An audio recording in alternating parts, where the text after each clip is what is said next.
அனைவருக்கும் வணக்கம். கடந்த 2011ஆம் ஆண்டு மாண்புமிகு புரட்சித் தலைவி அம்மா அவர்கள் தமிழகத்தினுடைய முதலமைச்சராக பொறுப்பேற்றவுடன் தமிழகத்தில் அரசு பள்ளிகள் மற்றும் அரசு உதவி பெறும் பள்ளி மற்றும் கல்லூரிகளில் பயிலக்கூடிய ஏழை எளிய மாணவர்கள் பயன்பெறுகின்ற வகையில் விலையில்லா மடிக்கணினி திட்டத்தை கொண்டு வந்தார்கள். அந்த திட்டத்தின் மூலமாக கடந்த 10 ஆண்டுகளில் மாண்புமிகு புரட்சித் தலைவி அம்மா அவர்களும் மாண்புமிகு புரட்சித் தலைவர் எடப்பாடியார் அவர்களும் சுமார் 52 லட்சம் மாணவர்களுக்கு தமிழகத்தில் அந்த விலையில்லா மடிக்கணினி வழங்கப்பட்டது.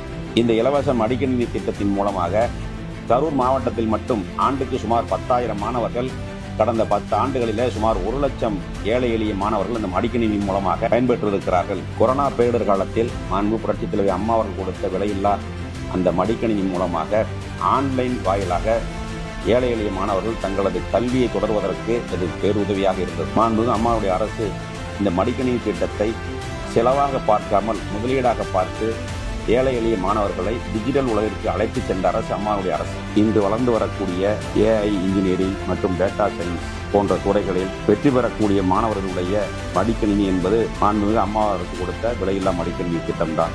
கடந்த 2021 விடியா திமுக அரசு ஆட்சி பொறுப்பிற்கு வந்த பிறகு அந்த விலையில்லா மடிக்கணினி திட்டத்தை நிறுத்திவிட்டார். மாண்புமிகு புரட்சி தமிழர் எடப்பாடியார் அவர்களுடைய வற்புறுத்தலின் காரணமாக மீண்டும் விலையில்லா மடிக்கணினி வழங்கப்படும் என்று நாடகம் ஆடிக்கொண்டிருக்கிறார். இப்பொழுது 2026 ஆட்சி மாற்றம் வரப்போகிறது என்று தெரிந்த பிறகு எந்த திட்டமாக இருந்தாலும் ஸ்டிக்கர் ஒட்டக்கூடிய இந்த விடியா திராவிட மாடல் ஆட்சி நடத்தி கொண்டிருக்கக்கூடிய தமிழக முதலமைச்சர் மாணவர்களுடைய வாக்குகளை பெறுவதற்காக இந்த திட்டத்தை மீண்டும் நடைமுறைப்படுத்துவதாக ஒரு அறிவிப்பை வெளியிட்டிருக்கிறார்.